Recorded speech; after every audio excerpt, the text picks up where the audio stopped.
Le jour de mon mariage, mon fils et ma belle-fille se sont moqués de mon nouveau mari devant 400 invités.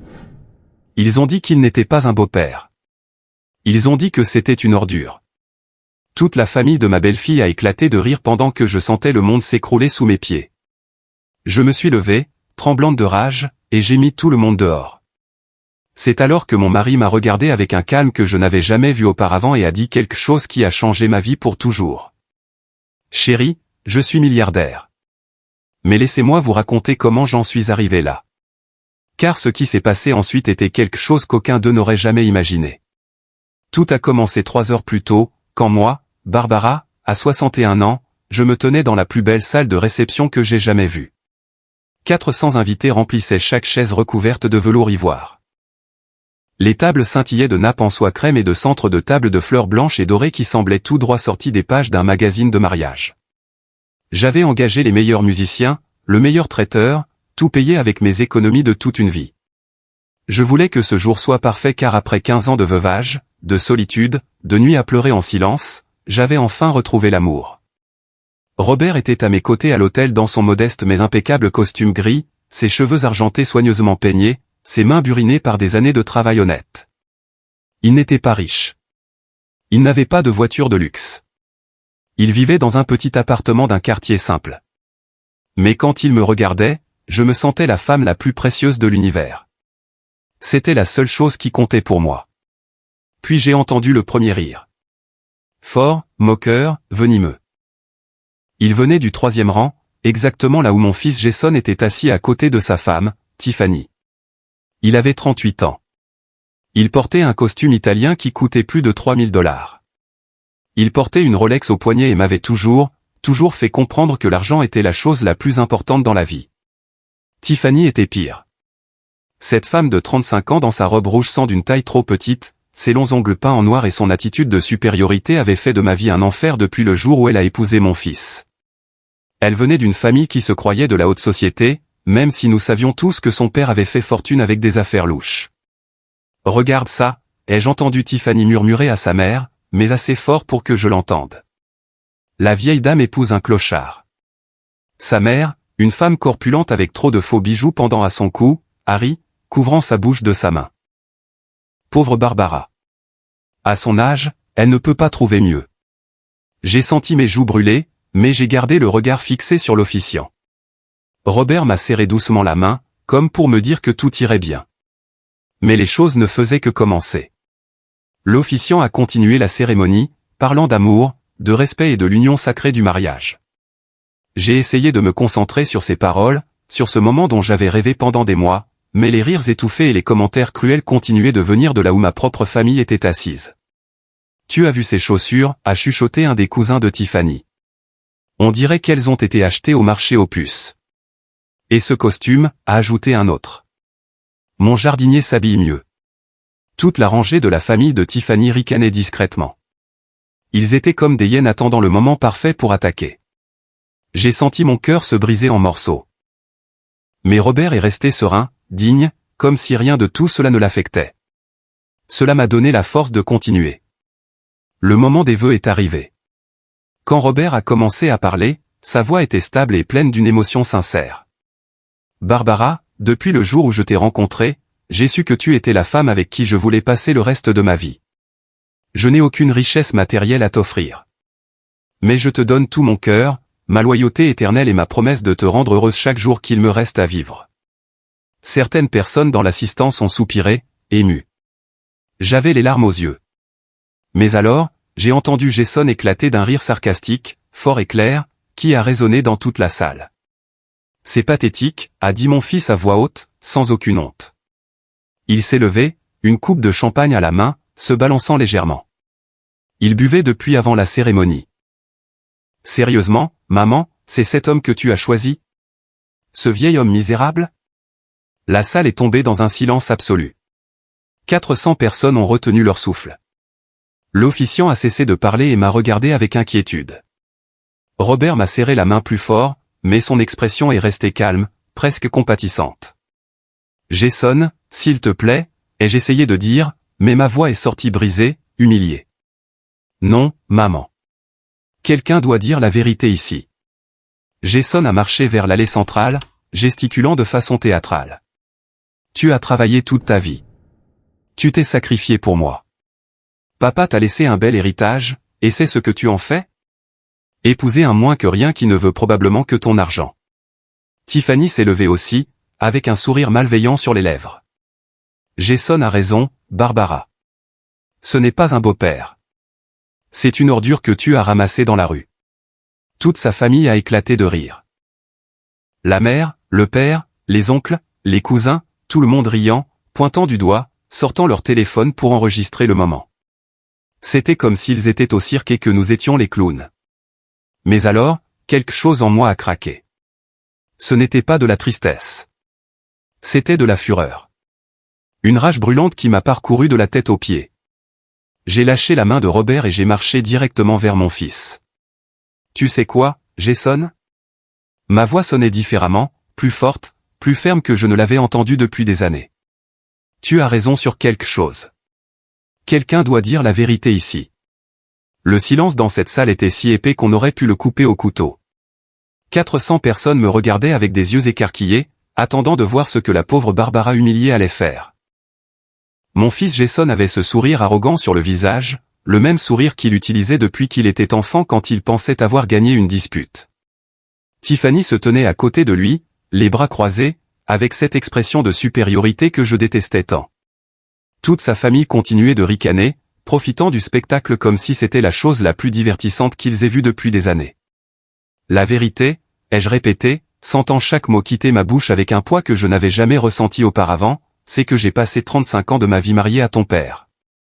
35 ans où j'ai travaillé 12 heures par jour à nettoyer les maisons des autres pour que tu puisses aller dans la meilleure école privée. 35 ans où je me suis cassé le dos, détruit les mains, sacrifié ma santé et ma jeunesse pour te donner tout ce dont tu avais besoin.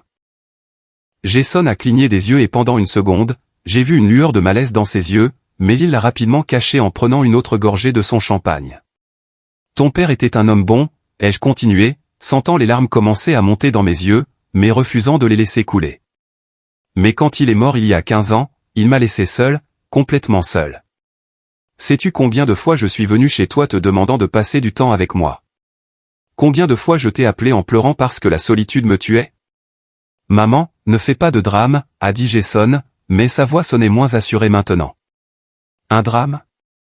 J'ai ri, mais c'était un rire amer, plein de douleur. Un drame, c'est d'être seul chaque Noël parce que tu étais trop occupé avec la famille de Tiffany. Un drame, c'est de passer mes 61e, 60e, 59e anniversaire complètement seul parce que tu ne daignais même pas m'envoyer un SMS. Certaines personnes dans l'assistance ont commencé à murmurer. Je pouvais voir des visages de désapprobation dirigés vers mon fils. Mais Tiffany n'allait pas rester silencieuse. Oh, s'il te plaît, a-t-elle craché, faisant un pas en avant, ses talons claquant contre le sol en marbre. Toujours la victime, n'est-ce pas, Barbara? Toujours à te plaindre, toujours à avoir besoin d'attention. Tu sais quoi? Jason a sa propre vie. Il ne peut pas te garder comme si tu étais une enfant. Me garder, ai-je chuchoté, sentant quelque chose en moi commencer à se fissurer. Je ne lui ai pas demandé de s'occuper de moi. J'ai juste demandé un peu d'amour, un peu de respect, un peu de l'affection que je lui ai donnée toute sa vie. Robert était toujours debout près de l'autel, observant la scène avec une expression sereine mais attentive. Il n'est pas intervenu, ne m'a pas arrêté. Il est simplement resté là, me laissant l'espace pour dire ce que j'avais retenu pendant tant d'années. Et maintenant, ma voix a tremblé, mais elle est restée forte, maintenant que j'ai enfin trouvé quelqu'un qui me fait me sentir vivante à nouveau, quelqu'un qui me traite avec dignité et respect, vous venez le détruire. Vous venez, mon propre fils, m'humilier devant tout le monde. Parce que cet homme est un chercheur d'or, a crié Jason, pointant Robert avec mépris. Regardez-le. Regardez-le bien. Il s'habille comme un clochard. Il vit dans un appartement miteux. Il n'a probablement même pas de compte en banque, et je suis censé être heureux que ma mère épouse ça? La famille de Tiffany a applaudi et crié son soutien. Exactement, a hurlé le père de Tiffany, un homme corpulent avec une moustache grasse qui sentait toujours le cigare bon marché. Ce vieil homme misérable ne veut que l'argent de ta mère. C'est évident. Tu devrais être reconnaissant que Jason s'inquiète pour toi, a ajouté la mère de Tiffany, secouant ostensiblement ses multiples bracelets en or. Il ne fait que protéger tes biens. Mes biens? Les mots ont quitté ma bouche comme du poison. Depuis quand vous souciez-vous de mes biens, Jason? Depuis quand vous souciez-vous de quoi que ce soit qui ne soit pas votre propre bénéfice? Ce n'est pas juste, a-t-il protesté, mais son visage devenait rouge. Pas juste? Laisse-moi te dire ce qui n'est pas juste. Il n'est pas juste que lorsque j'ai eu besoin de 15 000 $ pour une opération il y a 3 ans, tu m'aies dit que tu n'avais pas d'argent, mais que 2 semaines plus tard, tu aies acheté cette Rolex que tu portes. Il n'est pas juste que lorsque je t'ai demandé d'emprunter 5 000 $ pour réparer ma maison, tu m'aies fait signer un document avec des intérêts comme si j'étais une étrangère. Il n'est pas juste que chaque fois que j'ai demandé de l'aide, tu m'aies traité comme une nuisance, comme si j'étais un fardeau. Les murmures dans l'assistance se sont intensifiés. Je pouvais voir des gens hocher la tête, d'autres regarder Jason avec des yeux critiques. Mes amis, les quelques-uns que j'avais invités, avaient les larmes aux yeux. Suzanne, ma meilleure amie depuis 30 ans, pleurait ouvertement. Mais Tiffany n'avait pas fini. Cette femme ne savait jamais quand se taire. Tu sais ce qui se passe vraiment ici, Barbara, a-t-elle dit en marchant vers moi avec cette attitude de supériorité qui me faisait bouillir le sang. Tu es désespérée. Tu es vieille. Tu es seule. Et tu as attrapé le premier homme qui t'a accordé la moindre attention. C'est pathétique. C'est embarrassant. Et franchement, toute ma famille est ici comme témoin de la pire décision que tu aies prise dans ta vie. Toute sa famille a rugi d'approbation. Les cousins, les oncles, même les amis qu'ils avaient amenés. Tout le monde riant, tout le monde se moquant, certains enregistraient avec leur téléphone, capturant chaque seconde de mon humiliation pour la partager plus tard sur les réseaux sociaux. Je pouvais imaginer les titres « Vieille folle épouse un clochard » ou « Le mariage le plus pathétique de l'année ». J'ai senti quelque chose en moi se briser enfin. Ce n'était pas de la tristesse. Ce n'était pas de la douleur. C'était de la détermination. Une force que je ne savais pas que j'avais. Je me suis retourné et j'ai marché vers Robert, qui était toujours debout près de l'autel avec ce calme inexplicable. J'ai pris sa main et je l'ai regardé dans les yeux. « Es-tu sûr de vouloir m'épouser » ai-je demandé doucement. Parce que ma famille est un désastre, et il ne mérite clairement pas d'être ici. Robert a souri. C'était un petit sourire, mais il y avait quelque chose dedans. Quelque chose que je ne pouvais pas déchiffrer. Barbara, mon amour, je n'ai jamais été aussi sûr de quoi que ce soit dans ma vie. Et tu as raison. Il y a des gens ici qui ne méritent pas d'assister à ce moment. Je me suis retourné vers les 400 invités. La plupart étaient de bonnes personnes, de vrais amis, des collègues, des voisins qui m'appréciaient. Mais il y avait un groupe spécifique qui avait transformé le jour le plus important de ma vie en cauchemar. Jason, ai-je dit, et ma voix a résonné dans la salle avec une autorité que je n'avais jamais utilisée avec mon fils. Toi, Tiffany et toute sa famille. Dehors. Sortez de mon mariage. Sortez de ma vie. Le silence qui a suivi était assourdissant. Jason m'a regardé comme si je l'avais giflé. Quoi, a-t-il balbutié. Maman, tu ne peux pas être sérieuse. Je n'ai jamais été aussi sérieuse de ma vie. Je veux que vous partiez maintenant. Tiffany a éclaté d'un rire hystérique. Tu nous mets dehors? Nous. Ta propre famille. Pas ma famille, ai-je répondu froidement. Toi et tes parasites? Oui. Vous avez 5 minutes pour sortir de cette salle où j'appelle la sécurité. Jason m'a regardé comme s'il n'en croyait pas ses oreilles. Son visage est passé du choc à l'indignation en quelques secondes. Tu me mets dehors de ton mariage? Moi? Ton fils unique? Oui, ai-je répondu sans hésiter une seconde. Je te mets dehors.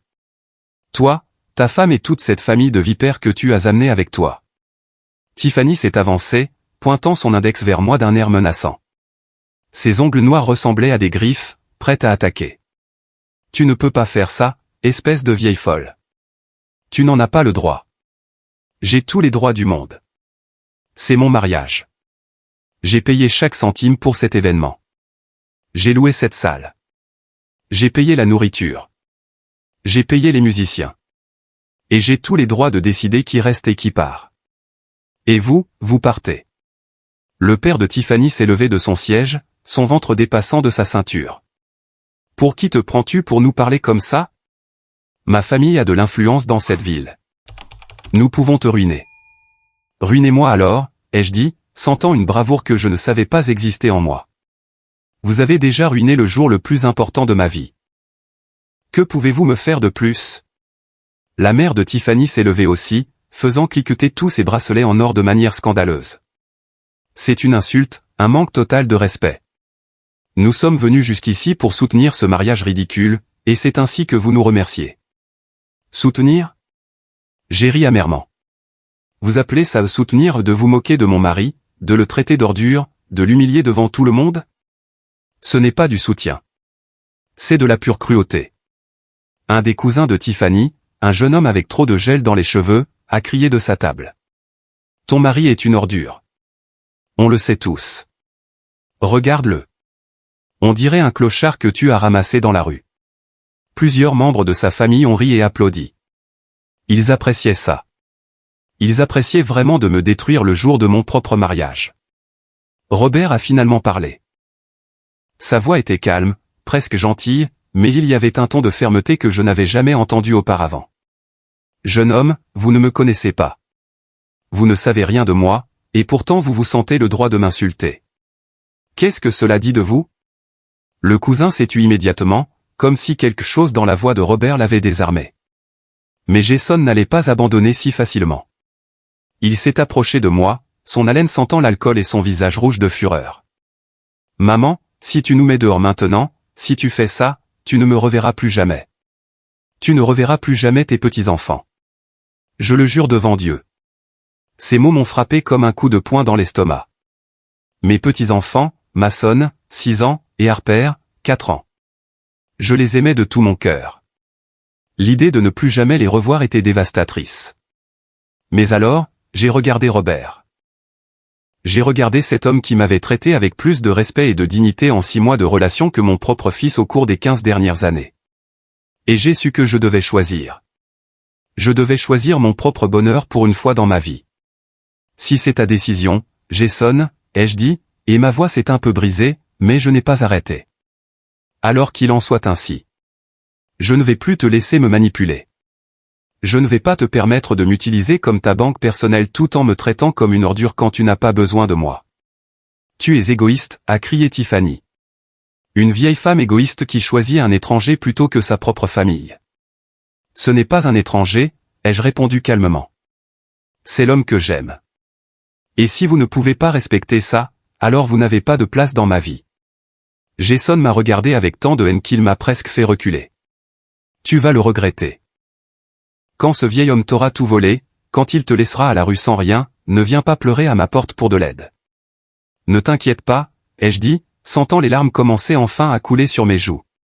Je ne le ferai pas, l'atmosphère dans la salle était d'une tension absolue. Les autres invités regardaient la scène avec un mélange d'horreur et de fascination. Certains de mes amis semblaient vouloir intervenir, mais restaient immobiles, ne sachant que faire. Suzanne, ma meilleure amie, s'est finalement levée. C'était une femme de 63 ans avec des cheveux blancs courts et une forte personnalité que j'avais toujours admirée. Jason, Tiffany, si vous avez la moindre décence, vous partirez maintenant et laisserez Barbara tranquille. Ce que vous faites est cruel et impardonnable. La ferme, espèce de vieille fouineuse, lui a lancé Tiffany. Ce n'est pas ton problème. C'est mon problème quand je vois ma meilleure amie être maltraitée par sa propre famille, a répondu fermement Suzanne. Et honnêtement, après avoir vu comment vous vous comportez, je comprends parfaitement pourquoi Barbara préfère épouser Robert. Il a plus de classe dans son petit doigt que vous tous réunis. Cela a encore plus exaspéré la famille de Tiffany. Ils ont commencé à crier tous en même temps, créant un chaos absolu. Les insultes fusaient dans les airs. Certaines personnes ont commencé à se lever de leur siège. La salle qui, une demi-heure auparavant, était un lieu d'élégance et de célébration, ressemblait maintenant à un champ de bataille. Assez, ai-je crié de toutes mes forces. Ma voix a résonné dans l'espace, faisant taire tout le monde instantanément. J'appelle la sécurité tout de suite si vous ne partez pas volontairement. J'ai fait signe au directeur de la salle, un homme grand et professionnel qui avait tout observé depuis l'entrée. Il a hoché la tête et a commencé à marcher vers nous avec 2 agents de sécurité. On n'a pas besoin de se faire jeter, a dit Jason avec dédain. On part de notre plein gré. Cet endroit pue de toute façon. Et toi, il a pointé son doigt vers moi, tu me dégoûtes. J'espère que tu seras heureuse de ta décision parce que tu n'auras plus jamais ta famille. La vraie famille ne te traite pas comme ça, ai-je répondu. Et j'ai senti Robert se rapprocher de moi et me prendre la main, me donnant de la force. Tiffany a attrapé son sac de marque, le même que je l'avais aidé à acheter l'année dernière quand elle m'avait demandé d'emprunter $3000. Elle n'a jamais remboursé. Allons-nous-en d'ici. Ce mariage est une mauvaise blague de toute façon. Un par un, toute la famille de Tiffany a commencé à se lever. Il y avait environ 20 personnes au total. Ils ont rassemblé leurs affaires avec des mouvements exagérés, faisant le plus de bruit possible, s'assurant que leur sortie soit aussi dramatique que leur comportement pendant toute la cérémonie. Ça ne va pas en rester là, a crié le père de Tiffany en se dirigeant vers la sortie. Tout le monde dans cette ville saura quel genre de femme tu es.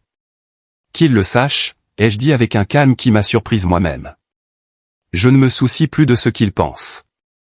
Alors que la procession de personnes toxiques quittait la salle, certains poussant même des chaises et jetant des serviettes par terre en guise de dernier acte de rébellion, le reste des invités est resté dans un silence absolu.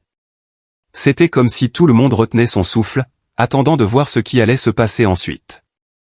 Jason a été le dernier à partir. Il s'est arrêté à la porte, m'a regardé une dernière fois et a dit « Au revoir, maman. J'espère que ta nouvelle vie avec ce perdant vaut la peine de perdre ton fils unique. » Et il est parti. La porte s'est refermée derrière lui avec un son final qui a résonné dans mon cœur comme un claquement définitif. Je suis resté là, au milieu de la salle, tremblante. Je venais de mettre mon fils à la porte de mon mariage. J'avais potentiellement brisé ma relation avec lui pour toujours. Je venais de perdre l'accès à mes petits-enfants, les seules créatures innocentes dans toute cette horrible situation. Les larmes coulaient librement sur mon visage maintenant, mon maquillage était ruiné. Ma robe couleur champagne avait des taches de larmes. Le plus beau jour de ma vie s'était transformé en un cauchemar absolu. Puis j'ai senti les bras de Robert m'entourer.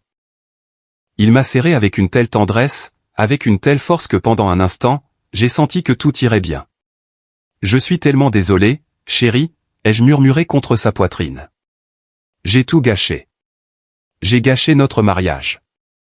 Tu n'as rien gâché, a-t-il dit doucement en me caressant les cheveux. Tu as fait ce qu'il fallait, la chose courageuse. Et je suis si fier de toi. Nous sommes restés comme ça un moment, enlacés au milieu du chaos qui avait été laissé derrière.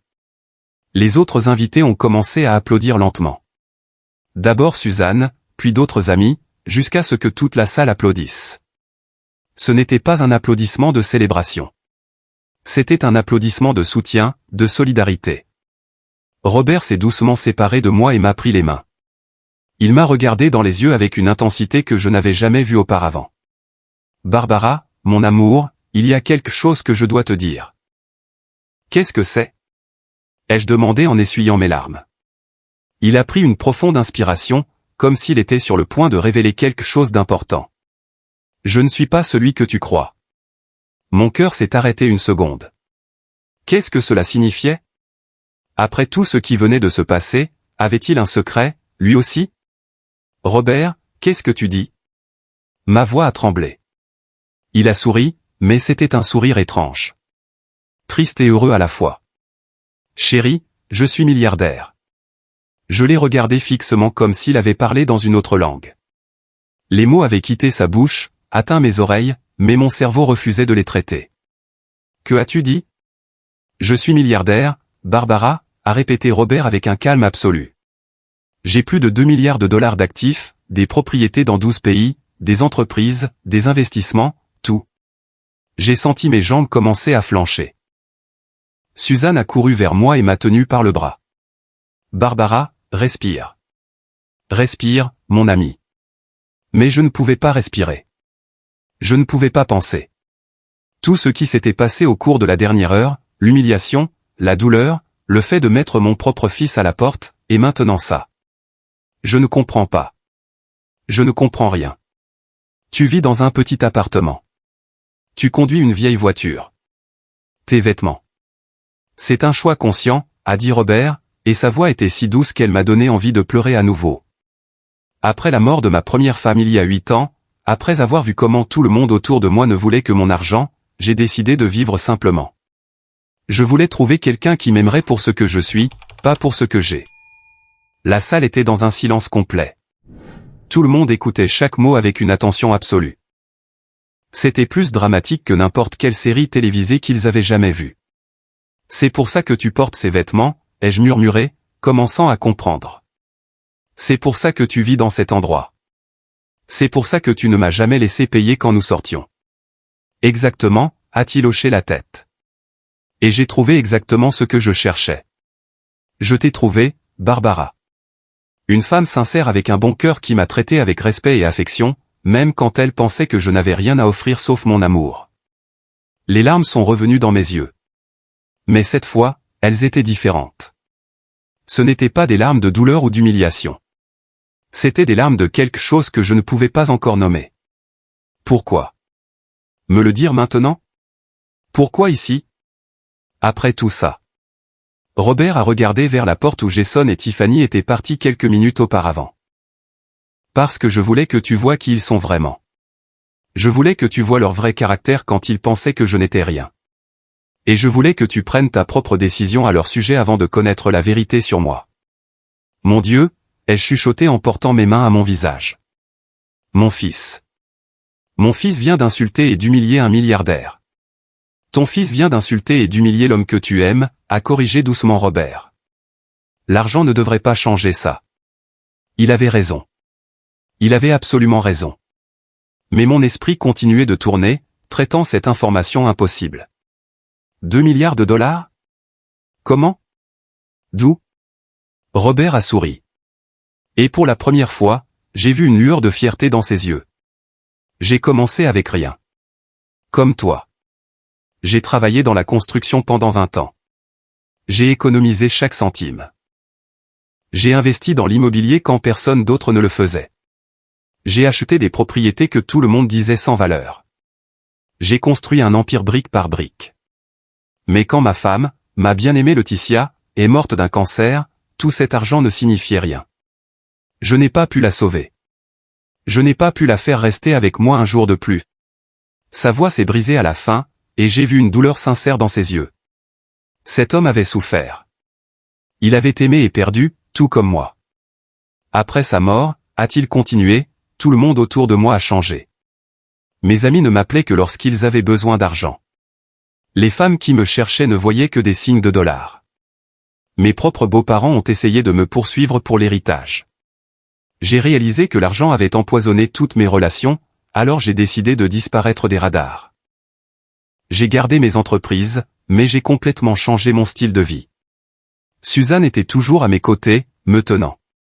Mais même elle était bouche bée en écoutant cette histoire. Te rencontrer, Barbara, a repris Robert en me prenant les mains. C'était comme revivre. Tu m'as traité avec dignité. Tu m'as écouté quand je parlais. Tu as ri de mes mauvaises blagues. Tu m'as cuisiné ta nourriture maison. Tu m'as invité chez toi sans te soucier que mes vêtements soient vieux ou que ma voiture soit rouillée. Tu m'as aimé pour ce que je suis. Je ne sais pas quoi dire, ai-je balbutié. Mon monde avait été complètement bouleversé en moins de 2 heures. Tu n'as rien à dire maintenant, a-t-il dit en me caressant tendrement la joue. Je sais que c'est beaucoup d'informations. Je sais que tout cela est accablant, mais je voulais que tu le saches. Je voulais que tu saches que tu as pris la bonne décision. Que défendre notre amour, défendre notre relation en valait la peine. Soudain, tout a commencé à s'emboîter dans mon esprit comme les pièces d'un puzzle. Les petits détails que j'avais remarqués mais jamais remis en question. La façon dont Robert semblait toujours si sûr de lui. La façon dont il parlait des affaires avec une connaissance approfondie, les fois où il avait mentionné avec désinvolture avoir voyagé dans le monde, son éducation, son vocabulaire, sa façon de se tenir. Tout prenait sens maintenant. Est-ce que quelqu'un d'autre le savait? Ai-je demandé. Est-ce que quelqu'un connaissait la vérité sur toi? Mon avocat, Charles, a répondu Robert. Il est ici aujourd'hui, au rang 12. Il gère mes affaires depuis 8 ans. Je lui ai demandé de venir à notre mariage comme témoin. J'ai regardé vers le rang 12 et j'ai vu un homme distingué d'environ 50 ans, vêtu d'un costume clairement cher, hocher la tête quand nos regards se sont croisés. Il ressemblait à quelqu'un d'important. Comment n'avais-je pas remarqué sa présence avant? Et qu'est-ce qui se passe maintenant? Ai-je demandé, me sentant complètement perdu. Qu'est-ce que tout cela signifie pour nous? Robert m'a souri avec le même amour que j'avais vu dans ses yeux depuis le premier jour de notre rencontre. Cela signifie que maintenant, nous pouvons commencer notre vie ensemble sans secret. Cela signifie que je peux te donner tout ce que tu mérites. Cela signifie que tu n'auras plus jamais à te soucier de l'argent, de la sécurité, de quoi que ce soit. Mais plus important que tout cela, il m'a serré les mains plus fort, cela signifie que j'ai trouvé quelqu'un qui m'aime vraiment, et cela vaut plus que tous les millions du monde. Les larmes coulaient librement sur mon visage maintenant. Je ne pouvais pas les contrôler. Tout était trop. L'émotion, le choc, la révélation, tout se mélangeait en un tourbillon de sentiments que je ne pouvais pas traiter. Suzanne m'a serré fort dans ses bras. Mon ami, je t'ai toujours dit que cet homme était spécial. Je l'ai toujours su. D'autres invités ont commencé à s'approcher, offrant des mots de soutien et de félicitations.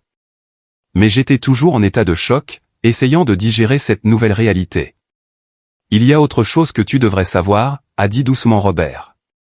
L'argent que ton fils Jason t'a prêté avec intérêt, les $5000. Je l'ai déjà remboursé sans que tu le saches. J'ai déposé le montant total sur son compte il y a 3 mois. Quoi? Ma voix ressemblait à un couinement.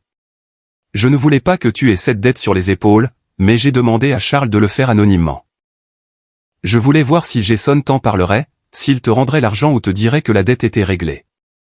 Il ne t'a jamais rien dit, n'est-ce pas? J'ai secoué la tête lentement, sentant une nouvelle vague de trahison me frapper. Il ne m'a jamais rien dit.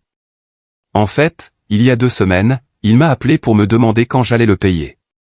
Robert a soupiré tristement. Je m'en doutais. C'est pourquoi j'avais besoin que tu vois son vrai caractère avant notre mariage. J'avais besoin que tu saches exactement à qui tu avais affaire. Alors tout a pris sens. Le test. Tout cela avait été un test, non pas pour moi, mais pour révéler la vraie nature des gens autour de moi. Et tout le monde avait échoué de manière spectaculaire. Mon fils, ai-je chuchoté, sentant mon cœur se briser à nouveau. Mon propre fils m'escroquait. Je suis tellement désolé, mon amour, a dit Robert en me serrant dans ses bras. Je sais que ça fait mal. Je sais que c'est dévastateur. Mais il valait mieux que tu le saches maintenant plutôt que de continuer à vivre dans l'ignorance. Il avait raison.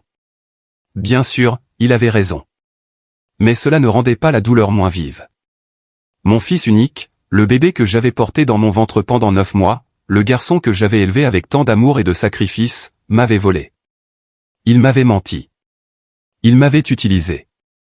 Et aujourd'hui, à mon mariage, il avait montré son vrai visage. Qu'est-ce qu'on fait maintenant, ai-je demandé, me sentant complètement épuisé. Robert m'a regardé dans les yeux avec détermination. Maintenant, nous continuons notre mariage. Maintenant, nous nous marions, entourés des gens qui nous aiment et nous soutiennent vraiment. Et après? Après, nous commençons notre nouvelle vie ensemble. L'officiant, qui était resté silencieux pendant tout le drame, s'est approché de nous avec une expression de compassion sincère. C'était un homme âgé d'environ 70 ans, avec des décennies d'expérience dans la célébration de mariage, mais même pour lui, cela avait été extraordinaire. Souhaitez-vous continuer la cérémonie? A-t-il demandé doucement. J'ai regardé Robert. J'ai regardé la salle remplie de gens qui avaient été témoins de mon humiliation et de ma défense. J'ai regardé Suzanne qui me souriait avec des larmes dans les yeux, et j'ai su la réponse. Oui, ai-je dit d'une voix ferme. Oui, nous voulons continuer. Les minutes suivantes furent un tourbillon d'émotions. L'officiant a repris la cérémonie là où nous l'avions laissée. Cette fois, il n'y a pas eu d'interruption. Il n'y a pas eu de rire cruel. Il n'y a pas eu de commentaires blessants. Il n'y avait que de l'amour, du soutien et une énergie complètement différente dans l'atmosphère. Quand Robert m'a passé la bague au doigt, j'ai eu l'impression de commencer une vie complètement nouvelle. Et quand ils m'ont déclaré sa femme, la salle a éclaté en applaudissements sincères et véritables. J'ai embrassé mon mari, et à ce moment-là, toute la douleur des dernières heures a momentanément disparu. J'étais heureuse. J'étais mariée à l'amour de ma vie, et rien d'autre ne comptait à cet instant. La réception a été magnifique. Sans la présence toxique de Jason, Tiffany et sa famille, l'atmosphère s'est complètement transformée. Les gens ont dansé, ri, célébré avec une joie véritable. Mes amis venaient constamment me féliciter et me dire à quel point j'avais été courageuse. Certains ont même avoué qu'ils avaient toujours pensé que Jason me traitait mal, mais n'avaient jamais osé me le dire. Pendant le dîner, Robert s'est levé et a demandé l'attention de tous. La salle s'est tue. Je veux remercier tous ceux qui sont restés aujourd'hui, a-t-il commencé, sa voix résonnant d'une autorité naturelle. Vous avez été témoin de quelque chose de très difficile, mais aussi de quelque chose de très important. Vous avez vu une femme incroyable défendre sa dignité et son droit au bonheur, et je veux que vous sachiez que je suis honoré d'être son mari. Les applaudissements ont rempli la salle. Robert a continué. Je veux aussi clarifier quelque chose. Certains d'entre vous ont entendu ma confession tout à l'heure et je sais que beaucoup ont des questions. Alors, laissez-moi être complètement transparent. Je suis le fondateur et propriétaire de Pacific Construction, l'une des plus grandes sociétés de développement immobilier en Amérique latine et aux États-Unis. Il y a eu un hockey collectif. Pacific Construction était légendaire. Ils avaient construit certains des bâtiments les plus emblématiques de la région. Hôtels de luxe, centres commerciaux, complexes résidentiels.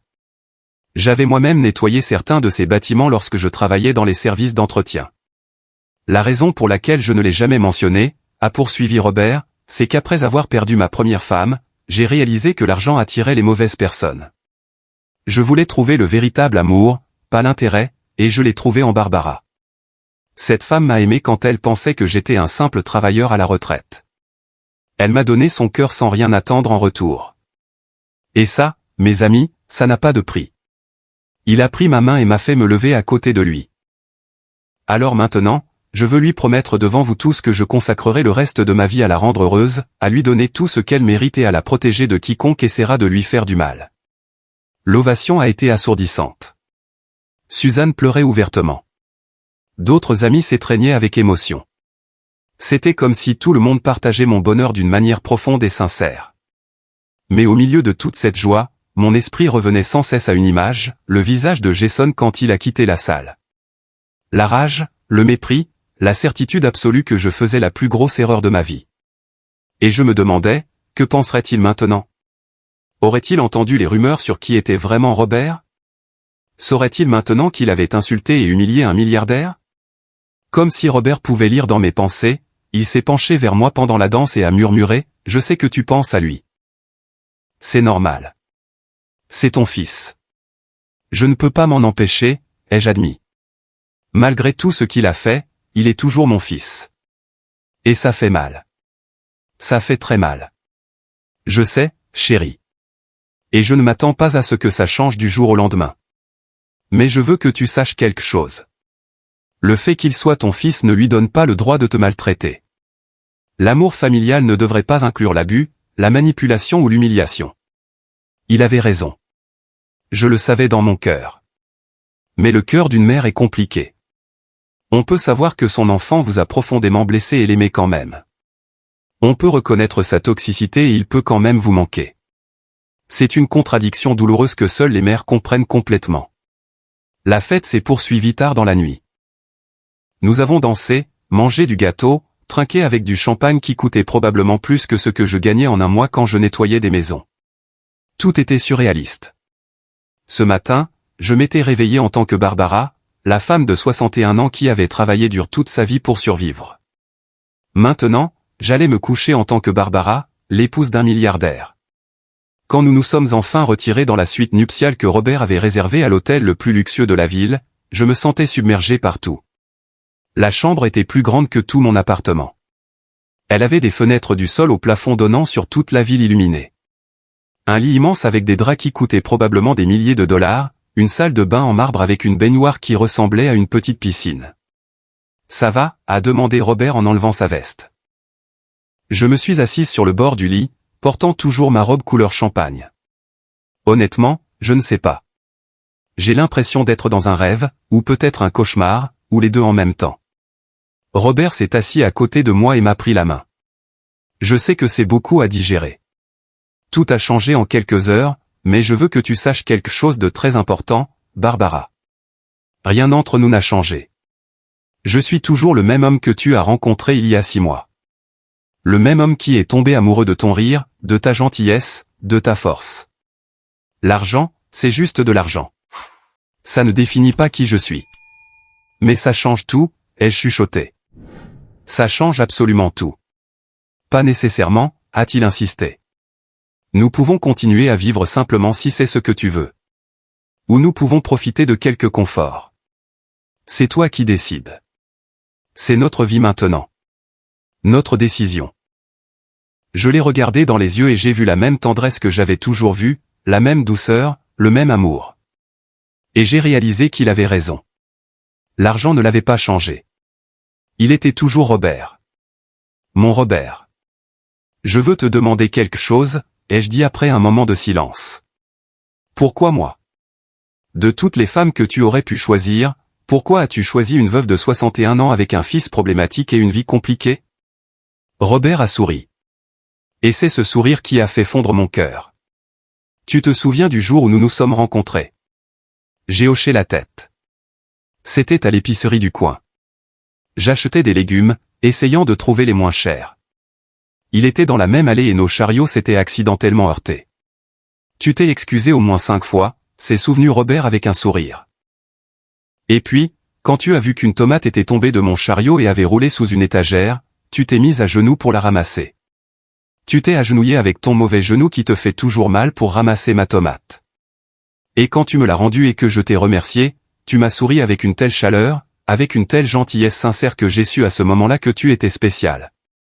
Je ne me souvenais pas de ce détail de la tomate. C'était un geste si petit, si insignifiant.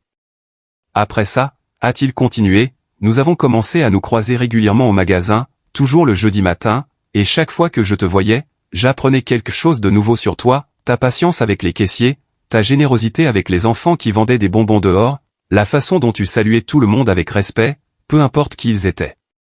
J'ai vu ton âme, Barbara, et j'en suis tombé amoureux. Les larmes ont recommencé à couler sur mes joues. Il semblait que je n'avais pas arrêté de pleurer de toute la journée. Alors oui, a dit Robert en essuyant mes larmes avec ses pouces. De toutes les femmes que j'aurais pu choisir, je t'ai choisi toi parce que tu es vraie. Parce que tu es bonne. Parce que tu me fais me sentir vivant à nouveau. Nous nous sommes embrassés. Et dans ce baiser, il y avait une promesse. La promesse d'un avenir ensemble, quels que soient les défis à venir. Mais même dans ce moment parfait, dans cette chambre luxueuse avec mon nouveau mari à mes côtés, une partie de moi ne pouvait s'empêcher de penser à Jason, à la façon dont il réagirait quand il apprendrait toute la vérité, à si nous pourrions jamais réparer notre relation, et si je voulais vraiment essayer après tout ce qu'il avait fait. Je me suis réveillé le lendemain matin dans ce lit immense, enveloppé dans des draps qui ressemblaient à des nuages. Pendant un instant, j'ai cru que tout cela n'avait été qu'un rêve, le mariage, l'humiliation, la révélation de Robert. Mais ensuite, j'ai tourné la tête et je l'ai vu là, dormant paisiblement à côté de moi, et j'ai su que tout était réel. Tout s'était passé. Ma vie avait changé pour toujours en 24 heures. Je me suis levé prudemment pour ne pas le réveiller et j'ai marché vers les immenses fenêtres.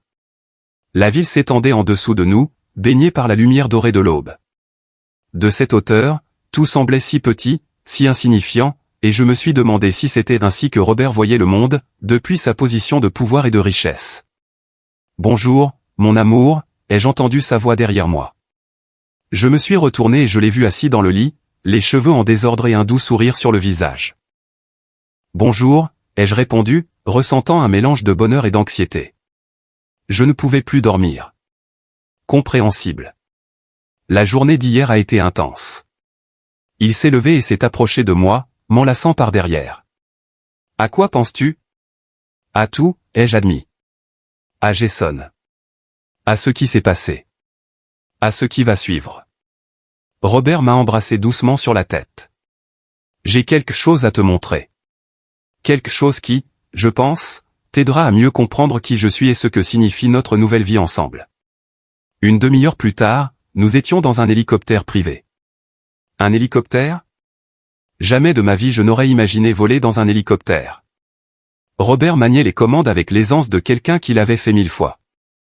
J'ai appris à piloter il y a 20 ans, a-t-il expliqué en voyant mon visage surpris. C'est utile pour les affaires et en plus, ça me donne une sensation de liberté. Nous avons survolé la ville et Robert a commencé à pointer différents bâtiments. Cet hôtel là-bas, le Grand Plaza, est à moi. Je l'ai construit il y a 15 ans. Il a 400 chambres et c'est l'un des plus réussis de la région. Il a pointé de l'autre côté. Ce centre commercial, le Sunwalk Promenade, est aussi à moi. Et ces 3 immeubles d'appartements là-bas, et ce complexe industriel près du port. À chaque bâtiment qu'il pointait, mon incrédulité grandissait. Il n'était pas seulement riche. Il possédait des pans importants de la ville où j'avais vécu toute ma vie. J'avais nettoyé les sols de certains de ces bâtiments, sans jamais savoir qui en était le véritable propriétaire. Tu vois cet hôpital? A-t-il pointé vers un bâtiment moderne avec une croix rouge sur le toit? Je l'ai donné il y a 5 ans. Ma femme Laetitia est morte d'un cancer et le système de santé publique n'avait pas les ressources nécessaires, alors j'ai construit un hôpital complet dédié au traitement oncologique gratuit pour les personnes à faible revenu. Cette information m'a frappé comme un coup de poing. Gratuit? Complètement gratuit, a-t-il confirmé. Personne ne devrait mourir parce qu'il ne peut pas payer son traitement. Laetitia avait accès aux meilleurs médecins du monde et nous n'avons quand même pas pu la sauver. Mais au moins, je peux aider d'autres qui n'ont même pas cette opportunité. J'ai commencé à voir Robert sous un jour complètement différent. Ce n'était pas seulement un homme riche. C'était un homme qui utilisait sa richesse pour faire le bien, pour aider les autres, pour construire quelque chose de significatif. J'ai aussi des fondations, a-t-il continué alors que nous atterrissions sur le toit d'un bâtiment impressionnant. Une pour les bourses d'études, une autre pour le logement social, et une autre pour les entrepreneurs qui ont besoin de capital de départ mais ne peuvent pas obtenir de prêt bancaire. Nous sommes sortis de l'hélicoptère et sommes entrés dans le bâtiment. C'était le siège de Pacific Construction. Les bureaux étaient élégants mais pas ostentatoires. Il y avait des employés travaillant dans des espaces ouverts et lumineux. Tout le monde saluait Robert avec un respect sincère, pas la peur servile que j'avais vue dans d'autres endroits où les patrons étaient craints. « Je veux te présenter quelqu'un », a dit Robert en me guidant vers un grand bureau au dernier étage. À l'intérieur se trouvait Charles, l'avocat qu'il avait mentionné au mariage. C'était un homme distingué aux cheveux argentés et à la présence imposante. « Madame Barbara », m'a-t-il salué avec une légère révérence. C'est aux endroits où les patrons étaient craints. « Je veux te présenter quelqu'un », a dit Robert en me guidant vers un grand bureau au dernier étage. À l'intérieur se trouvait Charles, l'avocat qu'il avait mentionné au mariage. C'était un homme distingué aux cheveux argentés et à la présence imposante. « Madame Barbara », m'a-t-il salué avec une légère révérence. C'est un honneur de vous rencontrer enfin comme il se doit. Robert a beaucoup parlé de vous au cours des 6 derniers mois. Vraiment, ai-je demandé, surprise. Bien sûr, a souri Charles. Il me disait constamment qu'il avait trouvé quelqu'un de spécial, de sincère. Et après ce dont j'ai été témoin hier au mariage, je peux confirmer qu'il avait raison. Robert nous a fait signe de nous asseoir. Charles, montre à Barbara les documents que nous avons préparés. Charles a ouvert un dossier en cuir et en a sorti plusieurs papiers. Madame Barbara, votre mari a préparé des documents importants. Premièrement, il a ajouté votre nom à tous ses principaux comptes bancaires. Vous avez un accès total à tous ces fonds. Ma bouche s'est ouverte. Quoi? Non, je ne peux pas accepter ça. Nous nous sommes mariés hier. Tu es ma femme, a dit fermement Robert. Ce qui est à moi est à toi. C'est aussi simple que ça. De plus, a poursuivi Charles, il a transféré la propriété de 3 biens à votre nom. Une maison sur la plage, un appartement en ville et un ranch dans les montagnes. Il a également créé un fonds d'investissement à votre nom d'une valeur initiale de 50 millions de dollars. J'ai eu le vertige. 50 millions de dollars. Pour moi. Une femme qui avait passé la majeure partie de sa vie à s'inquiéter de savoir comment payer le loyer chaque mois. Robert, c'est trop, ai-je protesté. Je ne peux pas, si, tu peux, a-t-il interrompu doucement. Et il y a plus. J'ai aussi créé des fonds en fiducie pour tes petits-enfants. Mason et Harper auront chacun 10 millions de dollars disponibles lorsqu'ils auront 25 ans, spécifiquement destinés à leur éducation, à la création d'une entreprise ou à tout ce qu'ils choisiront de faire de leur vie. Les larmes ont commencé à couler sur mon visage. Mes petits-enfants. Malgré tout ce que Jason avait fait, Robert pensait à l'avenir de mes petits-enfants. Pourquoi a été tout ce que j'ai pu dire? Parce qu'ils sont innocents, a répondu Robert. Parce qu'ils ne sont pas responsables des actions de leurs parents. Et parce qu'ils sont de ton sang, Barbara. Ils sont importants pour toi, donc ils sont importants pour moi.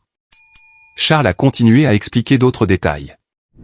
Il y avait des polices d'assurance vie, des investissements diversifiés, des propriétés commerciales. La quantité d'argent était si astronomique que mon cerveau ne pouvait tout simplement pas la traiter.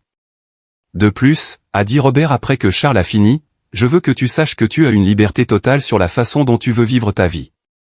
Si tu veux continuer à vivre simplement, nous pouvons le faire. Si tu veux voyager à travers le monde, nous le ferons.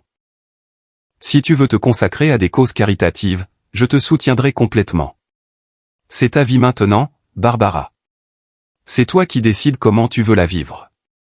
Nous avons passé le reste de la journée à visiter les installations de son entreprise. J'ai rencontré des directeurs, des architectes, des ingénieurs. Tout le monde parlait de Robert avec une admiration sincère. Ce n'était pas seulement un patron. C'était un leader qui se souciait de ses employés. Il avait créé des programmes de formation, des avantages sociaux généreux, des opportunités de croissance réelle. Ma philosophie a toujours été simple, a-t-il expliqué pendant que nous dînions dans un restaurant exclusif au sommet du bâtiment. Si tu prends soin de tes employés prennent soin de ton entreprise. Beaucoup de mes employés sont avec moi depuis plus de 20 ans. Je les ai vus grandir, fonder des familles, réaliser leurs rêves, et cela me rend plus heureux que n'importe quelle somme d'argent. Dans l'après-midi, lorsque nous sommes retournés à la suite de l'hôtel, je me sentais complètement dépassé. J'avais vu et appris tellement de choses en une seule journée. Ma perspective sur tout avait radicalement changé. Comment digères-tu tout ça? A demandé Robert alors que nous étions assis sur le balcon avec un verre de vin. Honnêtement, je ne sais pas, ai-je admis. Une partie de moi a toujours l'impression que je vais me réveiller et que tout cela sera un rêve. Une autre partie de moi se sent coupable. Coupable? Pourquoi? Parce que pendant que je luttais pour survivre en nettoyant les sols de bâtiments qui étaient à toi, tu avais tout ce pouvoir, toute cette richesse. Ça me semble. Je ne sais pas, disproportionné. Robert a hoché la tête pensivement. Je comprends ce sentiment. L'inégalité dans le monde est brutale et injuste. C'est pourquoi je fais ce que je fais. Les fondations, l'hôpital, les programmes de logement. J'essaie d'utiliser mon privilège pour créer des opportunités pour les autres. Mais tu as raison. Ce ne sera jamais assez. Je ne pourrai jamais compenser complètement l'injustice du système. Et Jason, ai-je demandé, exprimant enfin la question qui hantait mon esprit toute la journée. Que advient-il de lui? Robert a soupiré. Charles a suivi la situation. Apparemment, ton fils et Tiffany ont de graves problèmes financiers. Ils vivent au-dessus de leurs moyens depuis des années. Ils ont d'énormes dettes. Et maintenant, après ce qui s'est passé hier, certains de leurs partenaires commerciaux prennent leur distance avec eux. Comment sais-tu tout ça, ai-je demandé, surprise. Parce que j'ai demandé qu'on enquête sur eux, a admis Robert. Pas pour leur faire du mal, mais pour comprendre toute la situation. Et ce que nous avons découvert est inquiétant. Barbara, ton fils est au bord de la faillite. Il doit de l'argent à beaucoup de gens dangereux. J'ai senti mon estomac se tordre. À quel point la situation est-elle grave? Très grave. Il doit près de 2 millions de dollars entre les prêts bancaires, les cartes de crédit et les investissements ratés. Et certains de ses créanciers ne sont pas exactement patients ou légaux. Mon cœur s'est serré. Malgré tout ce que Jason m'avait fait, il était toujours mon fils. L'idée qu'il soit en danger me terrifiait. 2 millions de dollars, ai-je répété, sentant la panique commencer à m'envahir. Comment est-il possible qu'ils doivent autant d'argent? Robert m'a pris la main. Selon l'enquête de Charles, Jason a investi dans plusieurs entreprises frauduleuses. Il a acheté des actions de sociétés écrans. Il a emprunté de l'argent à des taux usuraires pour maintenir son style de vie luxueux. Et Tiffany n'a pas aidé. Elle dépense comme si l'argent était illimité. Sacs de créateurs, bijoux, voyages en Europe, tout sur des cartes de crédit qui sont déjà au maximum. J'ai porté mes mains à mon visage. Mon Dieu. Et me voilà avec accès à des millions pendant que mon fils se noie dans les dettes. Barbara, regarde-moi. Robert m'a doucement relevé le menton pour que nos regards se croisent. Ton fils t'a humilié publiquement. Il t'a dit des choses horribles. Il a gâché le jour le plus important de ta vie. Et il l'a fait quand il pensait que je n'avais rien à t'offrir. Crois-tu vraiment qu'il mérite ta compassion après ça? C'est mon fils, ai-je chuchoté, les larmes commençant à couler à nouveau. Je sais qu'il m'a traité horriblement. Je sais qu'il a été cruel, mais c'est toujours mon fils, Robert. Je ne peux pas simplement éteindre ses sentiments. Robert a hoché la tête avec compréhension. Je sais, et je ne te le demande pas. Mais tu dois comprendre quelque chose. Si tu lui donnes de l'argent maintenant, si tu sauves Jason de cette situation, il n'apprendra jamais. Il ne fera jamais face aux conséquences de ses actes. Et plus important encore, il ne valorisera jamais vraiment ton sacrifice. Mais tu as dit que certains de ses créanciers sont dangereux. Et s'il lui faisait du mal? Et s'il faisait du mal à Tiffany ou, pire, à mes petits-enfants? Les enfants sont en sécurité, a assuré Robert. Charles s'en est déjà occupé. Nous avons engagé une sécurité discrète pour les surveiller. Personne ne touchera à Mason ou Harper. Je te le promets. Cette information m'a apporté un certain soulagement, mais le nœud dans mon estomac ne disparaissait pas, et Jason? Le surveilles-tu aussi? Oui. Et c'est là que les choses deviennent intéressantes. Robert s'est adossé à sa chaise. Son expression est devenue plus sérieuse. Il y a 3 jours, Jason a découvert qui je suis vraiment. Un de ses partenaires lui a montré un article de Forbes où j'apparais sur la liste des hommes les plus riches d'Amérique latine. Mon cœur s'est arrêté. Et qu'a-t-il fait? Au début, il n'y a pas cru. Il a pensé que c'était une coïncidence de nom. Mais ensuite, il a cherché des photos et m'a reconnu. Depuis ce moment, il a essayé de me contacter 12 fois. Appels, messages, emails, tous par les canaux officiels de mon entreprise. Et qu'as-tu fait? Rien. J'ai ignoré chaque tentative. Mais Charles a sauvegardé tous les messages. Veux-tu entendre ce qu'il disait? Je n'étais pas sûr de vouloir le savoir, mais j'ai quand même hoché la tête. Robert a sorti son téléphone et a commencé à lire. Premier message, Monsieur Robert Sterling, je suis vraiment désolé pour le malentendu au mariage. Je ne savais pas qui vous étiez. S'il vous plaît, permettez-moi de m'expliquer. Il a fait une pause et m'a regardé. Remarque comment il dit qu'il regrette le malentendu, pas ses actions. Comme si le problème était qu'il ne savait pas que j'étais riche. Il a continué à lire. Deuxième message, Monsieur, je suis Jason, le fils de Barbara. J'ai besoin de vous parler d'urgence d'une affaire commerciale. J'ai une proposition qui pourrait être mutuellement bénéfique. Robert a laissé échapper un rire amer. Il ne mentionne même pas sa mère. Il passe directement à la demande de faveur commerciale. Troisième message, a-t-il continué à lire. Celui-ci a été envoyé hier soir. Monsieur Sterling, je traverse une situation financière compliquée. En tant que fils de votre femme, j'espérais que nous pourrions parler en famille. Je suis sûr que nous pouvons parvenir à un accord qui profite à tout le monde, en particulier à maman. J'ai eu la nausée.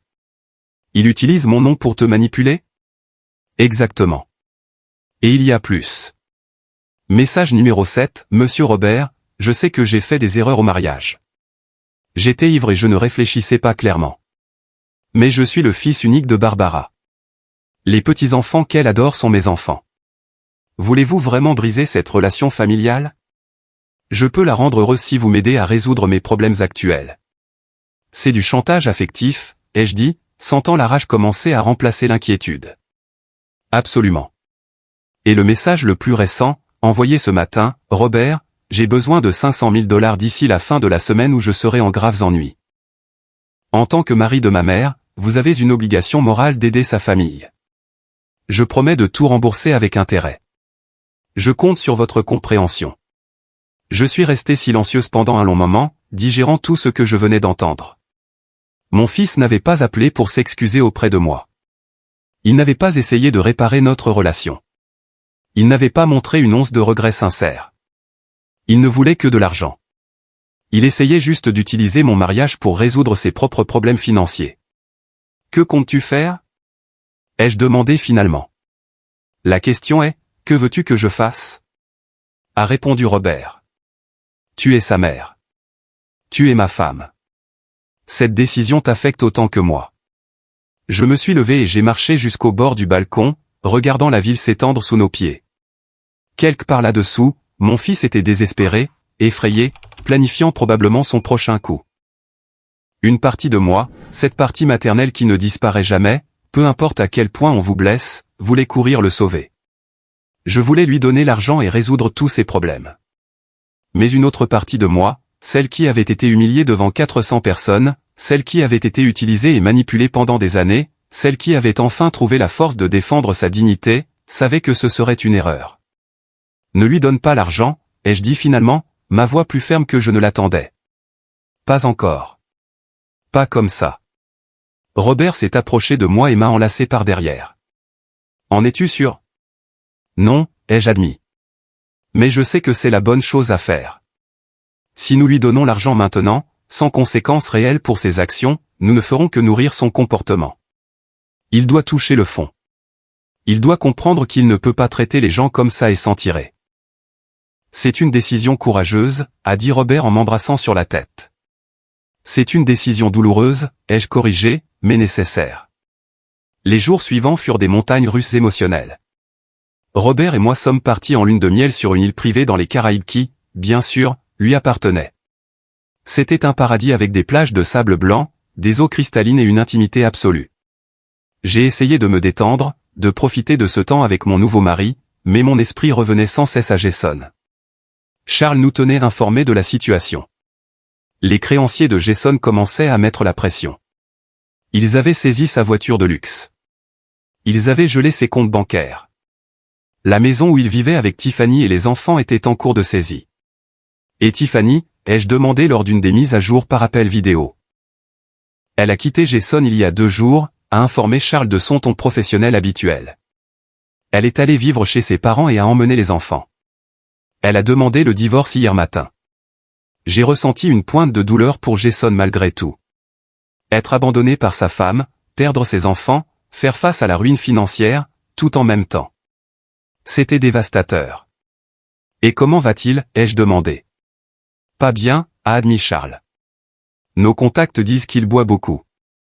Il ne mange pas correctement. Il a essayé de contacter plusieurs de ses anciens amis et partenaires, mais tout le monde lui a tourné le dos maintenant qu'ils savent qu'il est fauché. Comme c'est pratique, ai-je marmonné amèrement. Il y a autre chose, a poursuivi Charles. Jason a essayé de vendre son histoire aux médias. Il a appelé plusieurs journaux et émissions de télévision offrant une exclusivité sur la façon dont sa mère a épousé un milliardaire et l'a abandonné dans le besoin. Quoi? Ai-je crié, sentant la rage m'envahir. Ne t'inquiète pas, Robert m'a pris la main. Notre équipe de relations publiques s'en est déjà occupée. Aucun média réputé ne touchera à cette histoire, surtout après que nous leur ayons montré les vidéos du mariage où il t'humilie publiquement. Il y a des vidéos, ai-je demandé, surprise. Bien sûr. Plusieurs invités ont enregistré tout l'incident, et avec ta permission, nous les avons utilisés de manière stratégique pour protéger ta réputation. Si Jason essaie de te faire passer pour la méchante, nous avons des preuves claires de qui a vraiment mal agi. Je suis resté assise en silence, absorbant toutes ces informations. Mon fils était tombé si bas qu'il essayait de me vendre aux médias. Il essayait d'utiliser mon bonheur, ma nouvelle vie, comme un moyen de gagner de l'argent et de se victimiser. Je pense, ai-je dit lentement, que je dois le voir. Robert m'a regardé avec inquiétude. Es-tu sûr que c'est une bonne idée? Non, mais je dois le faire. Je dois le regarder dans les yeux et lui dire exactement ce que je ressens. J'ai besoin de cette conclusion. 3 jours plus tard, je me tenais devant un immeuble d'appartements délabré dans l'un des quartiers les plus pauvres de la ville. C'était un quartier que je connaissais bien. J'avais vécu dans des endroits similaires pendant des années quand Jason était petit. L'odeur d'humidité et de déchets emplissait l'air.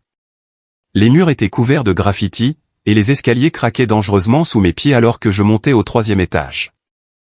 Robert avait insisté pour m'accompagner, mais je lui ai demandé d'attendre dans la voiture avec les gardes du corps, qui faisaient apparemment désormais partie intégrante de ma vie.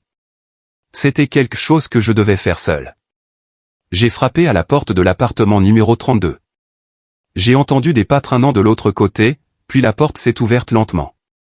Ce que j'ai vu m'a brisé le cœur malgré tout. Jason avait l'air terrible. Il avait une barbe de plusieurs jours, des cernes profonds sous les yeux. Ses vêtements étaient froissés et tachés. L'appartement derrière lui était minuscule et en désordre, avec des bouteilles d'alcool vides éparpillées partout. Ce n'était pas l'homme arrogant et bien habillé qui m'avait humilié à mon mariage. C'était un homme brisé. Maman. Sa voix est sortie comme un murmure brisé, ses yeux se sont immédiatement remplis de larmes. Maman, tu es venue. Je suis venu, ai-je dit, gardant mes distances dans l'embrasure de la porte. Je n'allais pas entrer. Je n'allais pas lui faciliter les choses. S'il te plaît, entre. Je sais que l'endroit est horrible, mais, a-t-il commencé, mais je l'ai interrompu. Je n'entre pas, Jason. Je suis venu te dire quelque chose et ensuite je partirai. Son visage s'est décomposé. Maman, s'il te plaît. J'ai besoin de te parler. J'ai besoin de m'expliquer. Tout ça a été un cauchemar. Tiffany m'a quitté, a emmené les enfants. J'ai tout perdu. Et à quoi t'attendais-tu? Ma voix sonnait plus dure que je ne l'avais prévu. Mais il y avait tant de douleur accumulée que je ne pouvais pas la contenir. T'attendais-tu à ce qu'après m'avoir humilié publiquement, traité mon mari d'ordure, essayé de ruiner le jour le plus important de ma vie, tout reste pareil? J'étais ivre, a-t-il tenté de s'excuser. Je ne savais pas ce que je disais. Si j'avais su qui était vraiment Robert. C'est ça, n'est-ce pas, ai-je interrompu, sentant la rage monter dans ma poitrine. C'est ça la vérité. Si tu avais su que Robert était milliardaire, tu m'aurais traité différemment. Si tu avais su qu'il avait de l'argent, tu l'aurais respecté. Mais parce que tu pensais qu'il était pauvre, qu'il ne valait rien, tu t'es senti le droit de nous traiter comme des ordures. Non, maman, ce n'est pas comme ça, a-t-il balbutié. Mais nous savions tous les deux que c'était exactement comme ça. Si, c'est comme ça, Jason. Et ça me dit tout ce que j'ai besoin de savoir sur qui tu es vraiment. Tu ne m'aimais pas. Tu ne respectais pas mon bonheur. Tu ne te souciais que de l'argent. Tu ne te souciais que de la façon dont mon mariage t'affectait. S'il te plaît. Ses larmes coulaient librement maintenant. S'il te plaît, maman. Je suis désolé. Je suis tellement désolé. J'ai fait une terrible erreur. J'étais jaloux. J'avais peur de te perdre. Et j'ai réagi de la pire des manières. Jaloux? Ai-je répété avec incrédulité. Tu m'as laissé seul pendant 15 ans et tu étais jaloux? Tu as ignoré mes appels, mes supplications pour passer du temps ensemble. Tu m'as traité comme une banque personnelle et tu étais jaloux? Tu as raison. Je suis une bête. Tu as absolument raison. J'ai été un fils horrible. Le pire fils que l'on puisse avoir. Mais je le paie maintenant. Je suis en train de tout perdre. J'ai déjà tout perdu. Et la seule chose qui me reste, c'est toi. Maman, tu es la seule chose qui me reste dans ce monde. Tu m'as perdu aussi, ai-je dit, et les mots sont sortis avec une douleur profonde qui m'a transpercé la poitrine. Tu m'as perdu le jour où tu as décidé que ta fierté et ton matérialisme étaient plus importants que ta mère. Non, a-t-il gémi en tombant à genoux. Ne dis pas ça. S'il te plaît, ne dis pas ça. Je donnerais n'importe quoi pour arranger ça. N'importe quoi. N'importe quoi, ai-je demandé en croisant les bras. Alors pourquoi tous tes messages à Robert demandaient-ils de l'argent? Pourquoi aucun de ces messages n'était-il une excuse sincère pour moi? Pourquoi as-tu essayé de vendre notre histoire aux médias? Son visage est devenu pâle. Comment sais-tu ça? Je sais tout, Jason. Je sais pour tes dettes. Je sais pour les prêteurs illégaux. Je sais que Tiffany t'a quitté. Je sais que tu as essayé d'utiliser mon mariage pour te sortir de tes problèmes. Je sais tout. Il est resté silencieux, toujours à genoux sur le sol sale de ce misérable appartement. Je suis désespéré, maman. J'ai besoin de 500 000 $ d'ici vendredi ou des gens très méchants vont me faire du mal. Des gens qui ne plaisantent pas. Ils m'ont déjà menacé 2 fois. Et tu es venu me voir, ai-je dit avec un calme que je ne ressentais pas parce que tu m'aimes, pas parce que tu valorises notre relation, mais parce que tu as besoin d'argent. Non, ce n'est pas seulement pour l'argent. Tu me manques, maman. Tu me manques dans ma vie. Tu me manques. Qu'est-ce qui te manque, Jason, ai-je demandé. Avoir quelqu'un que tu peux manipuler? Avoir une banque personnelle qui ne dit jamais non? Avoir quelqu'un qui nettoie tes dégâts sans se plaindre? Ma mère me manque, a-t-il chuchoté. Et il y avait quelque chose de sincère dans sa voix qui m'a presque fait flancher. La façon dont tu t'occupais de moi quand j'étais enfant me manque. Comment tu étais toujours là pour moi. Comment tu me faisais me sentir en sécurité et aimé. Cet enfant n'existe plus, ai-je dit, sentant les larmes commencer à me piquer les yeux. Il s'est transformé en un homme qui valorise l'argent plus que les gens. Un homme qui a épousé une femme toxique et lui a permis d'empoisonner notre relation. Un homme qui m'a utilisé pendant des années puis m'a humilié quand j'ai enfin trouvé le bonheur. Je peux changer, a-t-il plaidé. Donne-moi une chance. Juste une chance de plus et je promets que je serai différent. Combien de chances t'ai-je déjà donné, Jason? Combien de fois t'ai-je prêté de l'argent que tu n'as jamais remboursé? Combien de fois t'ai-je pardonné d'avoir annulé nos plans? Combien de fois ai-je ravalé ma douleur quand tu me traitais comme si j'étais invisible? Et qu'as-tu fait de toutes ces chances? Il n'avait pas de réponse. Il est juste resté là, à genoux, pleurant comme un enfant. Je vais te dire quelque chose, ai-je continué, ma voix tremblante mais ferme. Robert voulait t'aider. Quand il a appris tes problèmes financiers, son premier instinct a été de tout payer. 500 000 $, ce n'est rien pour lui. Il pourrait signer ce chèque tout de suite et ne même pas le remarquer sur son compte en banque. Les yeux de Jason se sont illuminés d'espoir. Vraiment? Il ferait ça? Il le ferait, ai-je confirmé. Mais je lui ai dit non. L'espoir sur son visage s'est transformé en choc. Quoi? Pourquoi? Parce que si je te sauve maintenant, tu n'apprendras jamais. Tu ne comprendras jamais la vraie valeur des choses. Tu ne valoriseras jamais les gens plus que l'argent. Tu continueras d'être le même homme superficiel et matérialiste qui m'a traité comme une ordure. Mais maman, ils vont me faire du mal. Ces hommes ne plaisantent pas. Ils m'ont menacé de mort. Je sais, ai-je dit. Et mon cœur se brisait en disant les mots suivants. Et ça me terrifie parce que malgré tout ce que tu m'as fait, tu es toujours mon fils. Et je ne veux pas qu'il t'arrive quelque chose de mal. Mais je ne peux pas non plus continuer d'être ton éternelle sauveuse. Je ne peux pas continuer d'être la personne qui résout tous tes problèmes pendant que tu ne fais jamais face aux conséquences de tes actes. Alors, qu'est-ce que je suis censé faire, a-t-il crié, sa voix pleine de désespoir. Juste attendre qu'il me tue? Tu vas faire ce que tout adulte responsable ferait, ai-je répondu. Tu vas aller à la police. Tu vas dénoncer les prêteurs illégaux. Tu vas demander une protection. Et tu vas commencer à reconstruire ta vie à partir de zéro, de la bonne manière cette fois. La police ne peut rien faire contre ces gens. Ils sont trop puissants. Ils ont trop de relations. Alors je vais te donner quelque chose de mieux que de l'argent, ai-je dit en sortant une carte de visite de mon sac. C'était celle de Charles. C'est l'avocat de Robert. C'est l'un des meilleurs du pays. Appelle-le. Il s'occupera de ta situation juridique, te protégera des prêteurs et t'aidera à déposer le bilan de manière ordonnée. Jason a pris la carte avec des mains tremblantes. Et ensuite? Après que je serai en sécurité, tu reviendras dans ma vie. Ça dépend de toi, ai-je répondu. Ça dépend si tu changes vraiment. Si tu apprends de tout ça. Si tu peux devenir l'homme que je sais que tu peux être, l'homme que je t'ai élevé pour être.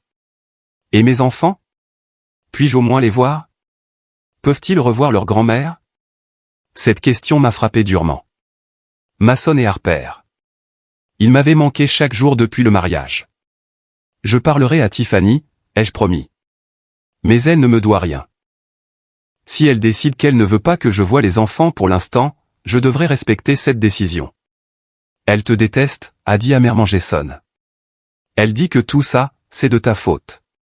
Que si tu n'avais pas épousé ce vieil homme, rien de tout cela ne serait arrivé. Bien sûr qu'elle dit ça, ai-je répondu sans surprise, parce qu'assumer la responsabilité signifierait admettre que son style de vie insoutenable a contribué à cette situation. Je me suis retourné pour partir, mais alors Jason m'a appelé une dernière fois. Maman, attends. Dis-moi juste une chose. Pourras-tu un jour me pardonner? Je me suis arrêté dans le couloir et je l'ai regardé par-dessus mon épaule. Je ne sais pas, Jason. Honnêtement, je ne sais pas. Mais je peux te dire ceci, je veux pouvoir le faire. Je veux croire que mon fils est toujours là, sous toute cette fierté et ce matérialisme. Alors, prouve-le-moi. Prouve-moi que tu en vaux la peine. 6 mois plus tard, j'étais assise sur la terrasse de notre nouvelle maison, une magnifique villa surplombant l'océan que Robert avait conçu spécialement à mon goût. La brise marine me caressait le visage pendant que je buvais mon café du matin et que je regardais les vagues se briser sur la plage privée. C'était une vie que je n'avais jamais imaginée pour moi. Et pourtant, j'étais là, en train de la vivre. Mon téléphone a sonné. C'était Suzanne, mon amie. Barbara, allume les informations. Chaîne 7, vite. Le cœur battant, j'ai allumé la télévision. Ce que j'ai vu m'a laissé sans voix. C'était Jason, mais pas l'homme détruit que j'avais vu 6 mois plus tôt. Il portait un costume simple mais digne, debout devant un groupe de jeunes dans ce qui ressemblait à un centre communautaire. Il y a 1 an, disait Jason à la caméra, j'ai tout perdu. J'ai perdu ma maison, mon mariage, mon argent. Mais le pire de tout, j'ai perdu ma dignité et j'ai failli perdre ma mère. Aujourd'hui, je suis ici pour raconter mon histoire à ces jeunes. Non pas pour que vous ayez pitié de moi, mais pour que vous appreniez de mes erreurs. Le journaliste lui a posé des questions sur sa chute et sa guérison. Jason a parlé ouvertement de ses dettes, de la façon dont il avait vécu au-dessus de ses moyens, de la façon dont il avait valorisé les choses matérielles plus que les gens qu'il aimait. Ma mère, a-t-il dit, et sa voix s'est un peu brisée, m'a donné la leçon la plus dure mais la plus importante de ma vie. Elle m'a laissé tomber. Elle m'a laissé faire face aux conséquences de mes actes. Et au début, je l'ai détestée pour ça. Mais maintenant, je comprends que c'était le plus grand acte d'amour qu'elle aurait pu me donner. Robert est apparu derrière moi et a posé une main sur mon épaule. Ça va, chérie? Je ne sais pas, ai-je chuchoté, incapable de quitter l'écran des yeux. Le reportage a continué, montrant comment Jason avait déclaré faillite avec l'aide de Charles, comment il avait trouvé un emploi dans une entreprise de construction, en commençant par le bas comme assistant. Ils ont montré son petit appartement, propre et bien rangé. Ils ont montré comment il donnait maintenant des conférences dans les écoles et les centres communautaires sur la littératie financière et les conséquences du matérialisme. Et votre relation avec votre mère, a demandé le journaliste. Jason a baissé le regard. Nous y travaillons, lentement. Elle m'a donné son numéro il y a 3 mois et nous parlons 1 fois par semaine. Ce sont des conversations difficiles. Il y a beaucoup de douleur à guérir, mais pour la première fois depuis des années, j'ai l'impression que nous sommes honnêtes l'un envers l'autre. C'était vrai. Après qu'il a appelé Charles ce jour-là dans son appartement, les choses avaient commencé à changer progressivement. Charles avait géré sa situation juridique avec brio, parvenant à des accords avec les prêteurs et protégeant Jason de toute violence. La faillite avait été humiliante pour lui, mais nécessaire. 2 mois après notre rencontre, Jason m'avait envoyé une lettre. Pas un SMS, pas un email, mais une lettre manuscrite de 10 pages. Dedans, il détaillait tout son regret, son arrogance, son matérialisme, comment il avait laissé Tiffany empoisonner notre relation. Mais surtout, il s'excusait. Il ne demandait rien. Il ne mentionnait pas l'argent. Il s'excusait simplement, profondément et sincèrement. Cette lettre m'a fait pleurer pendant des heures. Robert m'a tenu pendant que je traitais tous ces sentiments compliqués. Je lui ai donné mon numéro de téléphone 1 semaine plus tard. Notre première conversation a été maladroite, gênante, pleine de longs silences. Mais nous avons continué. Chaque semaine, sans faute, nous parlions pendant 30 minutes. Et ses enfants, a poursuivi le journaliste à la télévision. C'est en cours, a répondu Jason. Tiffany et moi suivons une thérapie de coparentalité. C'est quelque chose que j'ai suggéré parce que je veux que mes enfants aient des parents fonctionnels, même si nous ne sommes pas ensemble. Y a-t-il un message que vous voulez adresser aux personnes qui traversent des situations similaires? Jason a regardé directement la caméra. Oui. La fierté vous détruira si vous la laissez faire. Le matérialisme vous consumera. Et les gens qui vous aiment vraiment, ceux qui sont prêts à vous laisser tomber pour que vous appreniez à vous relever, ce sont ceux que vous devez valoriser plus que tout au monde. Je veux aussi dire quelque chose à ma mère, si elle regarde ça. Mon cœur s'est arrêté. Maman, a dit Jason avec des larmes dans les yeux, je sais que tu regardes probablement ça. Je veux que tu saches que chaque jour, je travaille à être l'homme que tu méritais comme fils. Chaque jour, j'essaie d'être meilleur. Je ne m'attends pas à ce que tu me pardonnes demain, ni l'année prochaine, ni jamais si tu ne le veux pas. Mais je veux que tu saches que je comprends maintenant. Je comprends tout. Et je t'aime. Je t'ai toujours aimé, même quand j'étais trop stupide et arrogant pour le montrer. Les larmes coulaient sur mon visage de manière incontrôlable. Robert m'a serré fort dans ses bras. Le mois suivant, j'ai eu une autre surprise. Charles a appelé pour m'informer que Jason avait remboursé l'argent qu'il devait, les 5000 $ que Robert avait payés pour moi. Il a fait des heures supplémentaires pendant 4 mois pour rassembler l'argent, a expliqué Charles. Ce soir-là, j'ai envoyé un SMS à Jason pour la première fois. Juste 3 mots. Je suis fier de toi. Sa réponse est arrivée 20 minutes plus tard. Ça signifie plus pour moi que n'importe quelle somme d'argent au monde. 2 semaines plus tard, nous nous sommes rencontrés dans un café neutre. C'était gênant au début. Il y avait tant de choses à dire, et en même temps, rien à dire. Mais lentement, nous avons commencé à parler. Voudrais-tu revoir les enfants, ai-je demandé prudemment. Les yeux de Jason se sont illuminés. Vraiment? Tu ferais ça? Ce sont mes petits-enfants, ai-je dit simplement. Je n'ai jamais cessé de les aimer. Les retrouvailles avec Mason et Harper ont été l'une des expériences les plus émouvantes de ma vie. Robert a été merveilleux avec eux. Il leur a appris à nager dans notre piscine, leur a raconté des histoires, leur a montré que la richesse ne vous rend pas meilleur que quiconque. Un jour, alors que nous regardions les enfants jouer sur la plage, Jason m'a dit « Merci de ne pas avoir abandonné, maman. » Les parents n'abandonnent jamais leurs enfants, ai-je répondu. Mais parfois, nous devons les laisser tomber pour qu'ils apprennent à voler. Robert et moi avons créé une fondation en l'honneur de sa première femme, Laetitia. La fondation Laetitia aidait les femmes âgées qui avaient été abandonnées par leur famille.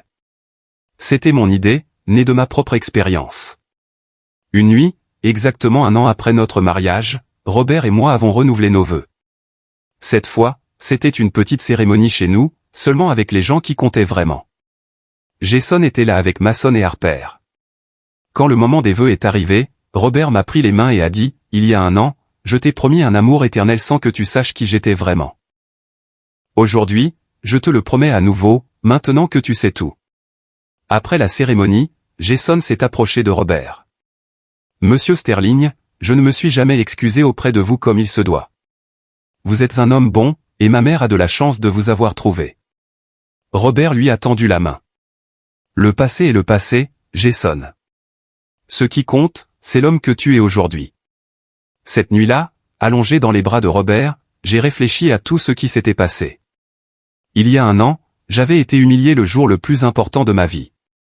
Et maintenant, j'avais trouvé non seulement l'amour et la sécurité, mais aussi un but, la dignité et une paix que je n'avais jamais connue auparavant. « À quoi penses-tu » a demandé Robert. « Que toute ma vie a changé pour toujours, ai-je répondu. Et que je ne changerai rien à ce qui s'est passé. Pourquoi pas? Parce que ça m'a mené exactement là où je devais être.